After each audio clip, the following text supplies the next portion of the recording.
होई अष्टमी माता की हार्दिक शुभकामना। भाई सबकी संतान की लंबी आयु हो। हमने कर ली से कहानी सुनने की तैयारी।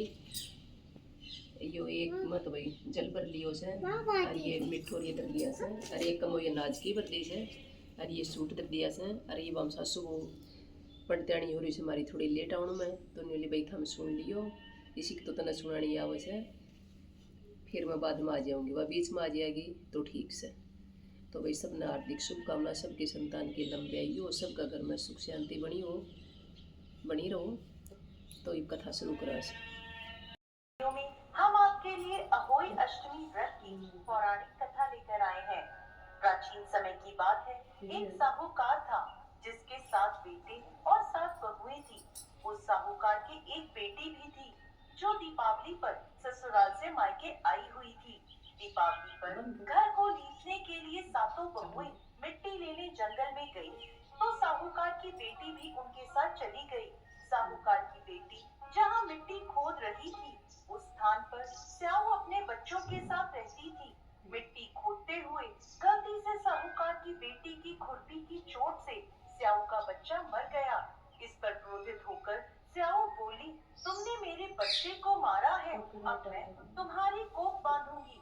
स्याऊ की यह बात सुनकर साहूकार की बेटी रोने लगी और अपनी भाभीयों से एक एक कर विनती करने लगी कि वो उसके बदले अपनी कोख बनवा ले। सभी भाभीयों ने ननद के बदले अपनी कोख बनवाने से इनकार कर दिया, लेकिन सबसे छोटी भाभी ननद के बदले अपनी कोख बनवाने के लिए तैयार हो गई। इसके बाद छोटी भाभी के जो भी बच्चा होता वो 7 दिन बाद मर जाता। इस तरह एक के बाद एक उसके 7 पुत्र हुए, परंतु सभी मृत्यु को प्राप्त हो गए। इस समस्या का हल जानने के लिए पंडित को बुलवाया गया और इसका कारण पूछा गया। तब पंडित ने छोटी बहू को सुरई गाय की सेवा करने की सलाह दी। पंडित की सलाह मानकर छोटी बहू अगले ही दिन से सुबह सुबह जल्दी उठकर सुरई गाय की सेवा करने चली जाती। गाय का गोबर आदि साफ कर देती, उसे चारा डाल देती और साफ पानी भर दिया करती थी। यह सब देखकर सुरई गाय ने एक दिन सोचा, ये इतना सुबह सुबह मेरे सभी कार्य कौन कर जाता है, जल्दी उठकर देखना पड़ेगा।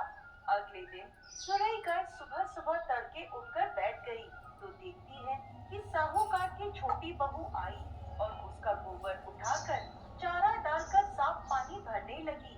तो सुरई गाय ने उसे रोक लिया और उससे पूछने लगी, तुम किस लिए मेरी सेवा करती हो? तो साहूकार की छोटी बहू बोली, माता, आपकी सहेली स्याऊ माता ने मेरी कोख बांध रखी है, जिस कारण मेरे बच्चे जीते नहीं हैं। यदि आप मेरी कोख खुलवा दें तो मैं आपका बहुत उपकार मानूंगी। सुरई गाय ने उसकी बात मान ली और उसके साथ 7 समुद्र पार स्याऊ माता के पास जाने को तैयार हो गई। काफी दूर चलने के बाद वो दोनों थक कर एक बड़े से पेड़ के नीचे बैठ गए। उस पेड़ पर गरुड़ पंखनी का घोंसला था, जिसमें उसके छोटे छोटे बच्चे थे। थोड़ी देर में साहूकार की छोटी बहू ने देखा कि एक सांप उन बच्चों को खाने के लिए आ रहा है, तो उसने उस सांप को मार डाला। थोड़ी देर में जब गरुड़ पंखनी वापस आई तो खून देखकर सोचने लगी कि इसने मेरे बच्चों को मार दिया है, और वो अपनी चोट से साहूकार की छोटी बहू को मारने लगी। तब वह बोली, मैंने तो सांप से तेरे बच्चों की रक्षा करी और तू मुझे ही मार रही है। ये सुनकर गरुड़ पंखनी खुश हो गई और बोली, तूने मेरे बच्चों की रक्षा करी है, तू जो चाहे मुझसे मांग ले। ये सुनकर साहूकार की छोटी बहू बोली, तू हमें 7 समुद्र पार स्याऊ माता तक पहुंचा दे। गरुड़ पंखनी ने उन दोनों को अपनी पीठ पर बिठाकर स्याऊ माता तक पहुंचा दिया। स्याऊ माता सुरई गाय को देखकर प्रसन्न हो गई और बोली, आओ बहन, बड़े दिनों में आई हो। अब आई ही हो तो मेरे बालों में जुएं पड़ गई हैं, वो देख दो। सुरई गाय के कहने पर साहूकार की छोटी बहू स्याऊ माता के सर से जुएं निकालने लगी। छोटी बहू ने स्याऊ माता की सारी जुएं निकाल दी, जिससे खुश होकर उन्होंने उसे आशीर्वाद दिया कि तेरे 7 बेटे और 7 बहुएं हो। ये सुनकर साहूकार की छोटी बहू बोली, लेकिन माता, मेरे तो एक भी पुत्र नहीं है। स्याऊ माता पूछने लगी, ऐसा क्यों?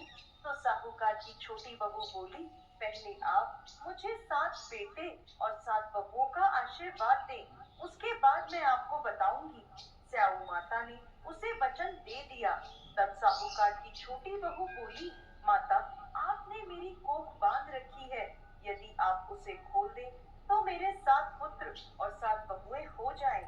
ये सुनकर स्याऊ माता बोली, तूने तो मुझे वचन में बांधकर ठग लिया, लेकिन जा, तू घर जाकर अहोई माता का व्रत कर, उद्यापन कर, तेरे 7 पुत्र और 7 बहुएं होंगी।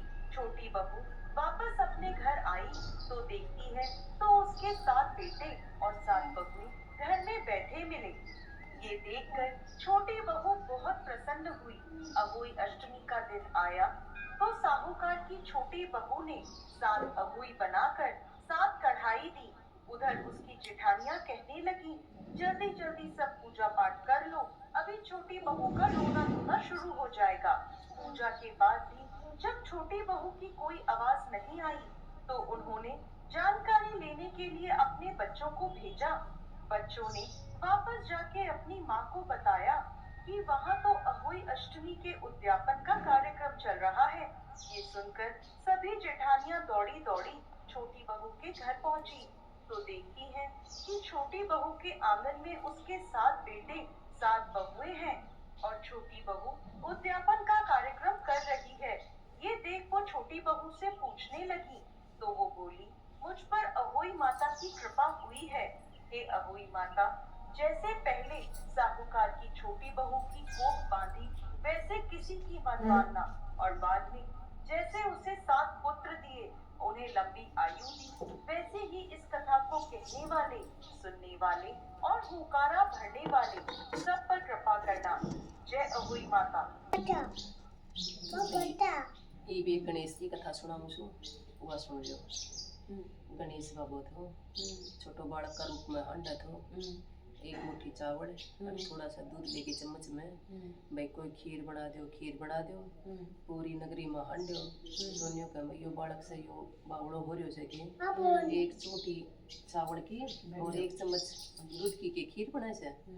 भाई आखिरी में वो सारा बेचारा हांड लियो तो पूरी नगरी में कोई उसकी खीर बनाने की किसी ने हाँ नहीं करी। अंत में एक बुढ़ी बैठी थी बाहर में, तो उस बुढ़ी गरीब सी बुढ़ी थी बेचारी, मारने के लिए भैया मैं बनाऊंगी तेरिया। उसने टोकू काटो भीतर खीर बनाने खातर, तो भाई वो ठाडो दूध को गो बोले माई तो पूरी नगरी मैंने तो दे दे, अब भाई आज मेरे घर ना भंडारो सर मेरा खीर खाने खातर सब आओ। तो भाई अब खीर बन के पूरी तैयार हो गई, पूरी नगरी में बाद में उतारी आई, अब भाई मेरा घर आज भंडारों से। तो वह मजाक करें आ कितना खुआ हो गया खीर, पूरी नगरी में तो दे चलिए और इसको इतना दूध भी कोनी के लिए रही है। तो भाई वो आगी बेचारी करने आगी पूरी राजी हो रही कती खुशी में इन्ना हंडा। तो उसकी बहू देखा थी अब खीर तो बहुत बढ़िया बन गई, तो उसने भाई थोड़ी सी वह खीर निकाल के अपने कुआड़ पे गलना बैठ के और वह खाने लगी। ये गणेश महाराज भोग लगाओ, तो विनायक बाबू भाई नहानो गिरायो जो देखा है, तो भाई भोग तो उसने लगा दियो, भोग नहीं पहली तो पहली चलो उसने गणेश को नाम लिया, उसमें भी संतुष्ट होगा गणेश जी। तो भाई फिर उसकी सासू आई गणेश ना के आयो, तो बोले ले बेटा भोग लगा और जीम ले। बोले माई भोग तो तेरी भोग नहीं लगा दियो, कुआड़ के पीछे बैठ के और या जिम ले, और एक तो अपनी पूरी जो या सभा इकट्ठी हो रही थी नजीमा, तो वही और जो बाकी का बच्चा या 4 पतीला मंगा लेके चारों कोना मिलती है, तो खूब भंडारों उसको साधु ध्यान चालते रहे, पूरी बरकत हुई बचौड़ी खीर उसने 4 कोना में धर दी, तो अंदन का भाई वो ठंडा घर भर गया उसका। ये गणेश महाराज उस बुढ़िया टूट्यो, इसो सब ने टूटी और सुनया क्रम हम तो 11 ने इसकी कथा। तो वीडियो पूरी देखियो भाई, एक दिया सब सूरज ने जल सासू बहुत खड़ी हो गई।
राम राम बोलो सबको।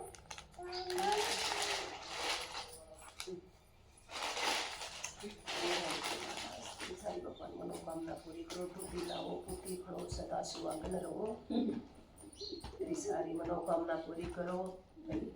और मेरी आशीर्वाद तो तेरे गले रहे, वो कहने से मौज करती भगवान तावड़ी सी तेरी सारी मनोकामना पूरी करो। ये हो यश माता सबको सुख शांति बनाई रखी है। सब बाय बोल दे बेटा।